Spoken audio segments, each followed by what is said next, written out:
La semaine dernière, vous avez parlé du fait que vous preniez le vrai quand il se présentait, les soufis, les salafis, chez les ikhwan. Et je voulais savoir... Ce que j'estimais comme tel. Bien sûr. Mais ça ne veut pas dire que c'est ce qui est véritablement vrai. Ça peut être vrai pour moi et être faux pour une autre personne. Bien sûr. Ma question, c'était quelle place, comment vous considérez le tasawwuf à côté des autres mouvements islamiques? Le tasawwuf n'est pas un mouvement islamique. Et ça, j'aimerais bien que vous le notiez bien. Et tasawwuf, ce n'est pas un mouvement islamique. Et tasawwuf, c'est le cœur de l'islam. Vous savez, les savants, mais jusqu'à un passé idiot récent. Mais je dis bien un passé idiot. Je reprécise, un passé idiot qui date d'à peine 50 ans. Qu'on voit des gens pousser à droite et à gauche et à droite, reparler de tasawwuf comme si c'était quelque chose d'externe à l'islam. Et tasawwuf, wallahi, vous ne trouvez pas un seul savant d'il y a moins de 100 ans, d'il y a plus de 100 ans, qui vous dit les bêtises que l'on raconte aujourd'hui. Il n'y en a pas un seul. À l'exception de 2 ou 3 énergumènes. Mais tous, même Ibn Taymiyyah, auquel certains se réfèrent, il a 3 volumes dans son Majmu' al-Fatawi consacré à al-Tasawwuf, al-Soufiyya wal-Fuqaha. Et Ibn al-Qayyim al-Jawziyya, dans Madarij al-Salikin, il parle de Tasawwuf. Le plus grand livre de Tasawwuf, c'est Ibn al-Qayyim qui l'a écrit. Pourquoi? Parce qu'en fait, ils ont compris une chose. Dans le hadith de Jibril, lorsqu'il est venu demander au prophète sallallahu alayhi wa sallam, c'est quoi les piliers de l'islam? C'est quoi les piliers de la foi? Il lui a dit, akhbirni an al-ihsan. Parle-moi de l'excellence. قال, le prophète sallallahu alayhi wa sallam a dit, an ta'bud Allah ka'annaka tarah. C'est que tu adores Dieu comme si tu le voyais. فَإِن لَمْ تَكُنْ تَرَاهُ فَإِنَّهُ يَرَاكَ. Si tu ne le vois pas, lui il te voit. Et ils se sont dit quoi? التصوف هو ما يؤدي إلى مقام الإحسان. C'est ce qui conduit à ce qu'on appelle l'ihsan. Et c'est quoi arriver à adorer Dieu comme s'il le voyait, on le voyait? Au fond, c'est d'arriver à faire table rase de tout ce qui nous entoure pour n'avoir que la satisfaction et la volonté d'Allah subhanahu wa ta'ala comme objectif. Ni femme, ni enfant, ni argent, ni mari, ni ami, ni quoi que ce soit, nous avons comme objectif Allah subhanahu wa ta'ala, Allahu qasdul kulli. Dieu est l'objectif de tout. Tout ce que nous possédons, tout ce que nous entreprenons, nous le faisons dans un seul et unique objectif, c'est d'arriver justement à ta'bud Allah ka'annaka tarah, c'est d'arriver à non pas ne pas vivre avec ça, non, c'est d'arriver à utiliser tout cela, à bénéficier de tout cela, à profiter de tout cela, mais dans le but de satisfaire Allah. C'est ça ce qu'on appelle l'ihsan. Donc, vous avez des gens qui, pour que les pratiques soient réussies, se sont intéressés au premier pan du hadith de Jibril qui est « Akhbirni an l'islam ». Et ça a donné une science qu'on appelle « ilm al-fiqh ». L'ibadat ou al-mu'amalat. Al-mu'amalat ou al-mu'asharat. Les actes de commerce, les actes de pure, comment dire de pure piété.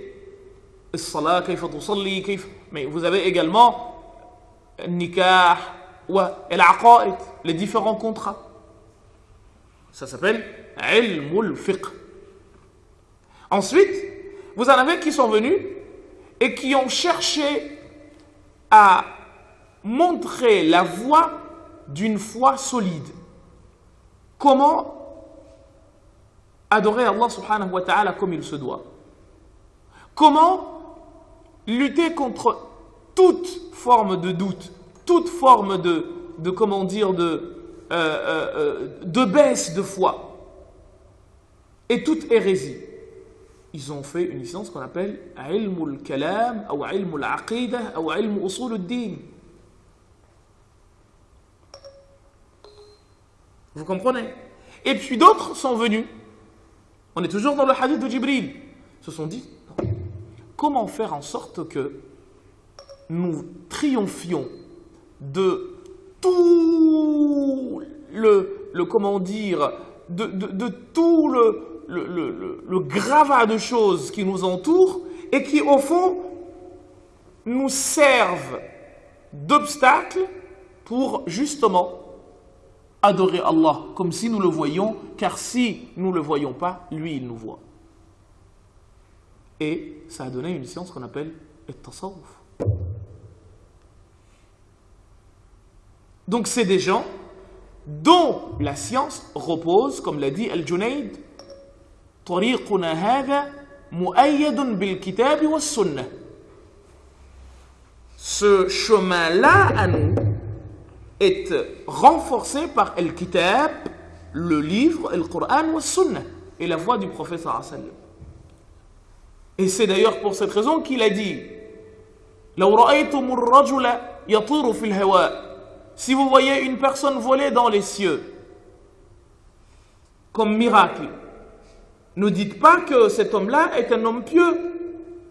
Eftishu, fattishu, cherchez. Ayusalli salawat al-khams. Est-ce qu'il fait les 5 prières? Ayabta'idu anil maharimi. Est-ce qu'il s'éloigne des interdits? Mais si vous trouvez que la personne fait cela, il a atteint ce degré parce qu'il fait partie des amis d'Allah.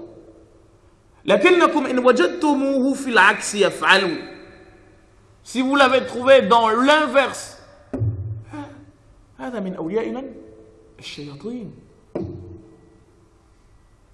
et c'est pour cette raison que Ibn Taymiyyah, et même son disciple, écrit un livre intitulé Al-Furqan bayna awliya ar-Rahman wa awliya ash-Shaytan. Comment distinguer les amis de Shaytan et les amis d'Allah. Et c'est ça ce qu'on appelle le tasawwuf. Et c'est pour cette raison que je vous dis tout le temps, j'appelle à la... Désolé, je ne peux pas rechercher de musique. C'est pour cette raison que je vous dis que j'appelle à la soufisation de la salafiyya et à la salafisation de la soufiyya. Pour que les deux se complètent. Parce que les soufis ont besoin d'iltizam, d'engagement davantage, de suivre la sunna du prophète sallallahu alayhi wa sallam. Avant de rajouter des adhkar, faire les adhkar du prophète sallallahu alayhi wa sallam. Et ensuite, après tu continues. Le prophète a tracé le chemin et toi tu continues le chemin. Il n'y a pas de limite dans le fiqh. Mais aux salafis, que disons-nous? Nous disons, les frères, ça, vous êtes zéro. Il ne faut pas avoir honte de le dire. Vous êtes vraiment zéro de ce point de vue. On voit en vous des signes qui témoignent de gens imbus de leur personne, mais qui se croient au-dessus des gens, qui pensent être déjà arrivés au paradis et les autres sont, encore en train de nager. Ils ont déjà atteint l'autre rive, donc ils ont le droit de se moquer de ceux qui se noient. Ça c'est... Non. Étant donné que le tasawwuf s'occupe justement de « Oh, toi, qu'est-ce que je te fais? Il faut que je fasse de toi la chose la plus abjecte qui soit. Pour que tu apprennes à regarder tes torts et à seulement voir tes torts et ne pas voir ceux des autres. » Salam. Et ça, c'est beaucoup plus important que n'importe quoi. Parce que le prophète sallam a dit لا يدخل الجنة من كان في قلبه مثقال ذرة من خردل من حبة من خردل من الكبر. Nul parmi vous n'entrera au paradis avec dans son cœur quelque chose de 6000 fois plus petit qu'un gramme d'orgueil. J'ai pas dit un gramme. Quelqu'un dans le cœur de qui se trouve l'équivalent d'un 6/1000 d'orgueil n'entrera pas au paradis. Vous avez compris la chose ou pas?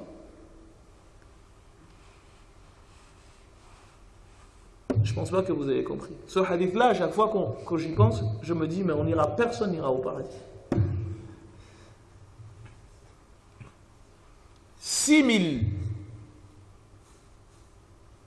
font 1 gramme. Ben, si tu as 1 sur 6000 d'orgueil en toi, khalas, c'est fini. Pas de paradis.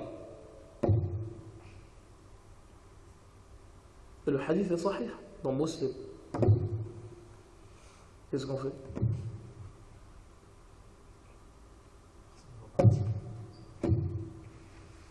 C'est pour ça que je vous dis, nous autres appelons à la soufisation des salafis et à la salafisation des soufis. Mais l'imbécilité humaine et l'analphabétisme, comment dire, الأمية الله عليكم السلام الله يبارك فيك أكرمك الله شكرا حياك الله بارك الله فيك أكرمك الله شكرا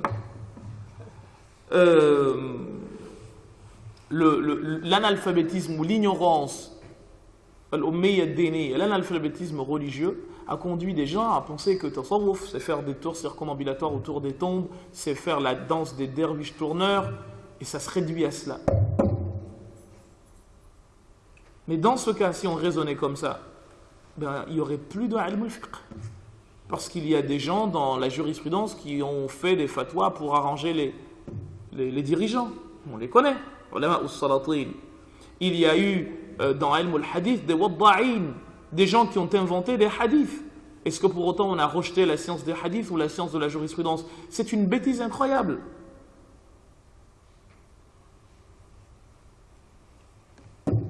J'ai répondu à la question?